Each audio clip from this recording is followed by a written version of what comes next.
Degenerates, welcome back. Today I would like to show you why you should throw this away if you're strictly cutting metal and switch to one of these. I'm cutting an old ruined metal stake to build a log splitter rack for that thing. I need all kinds of things. Good safety glasses and definitely skin protection.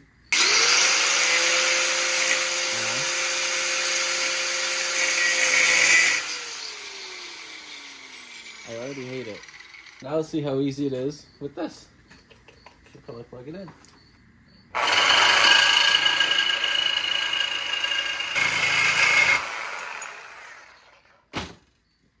See how much better that is? Use one of these, throw that in the garbage, or use it to round off the sharp corners that you make.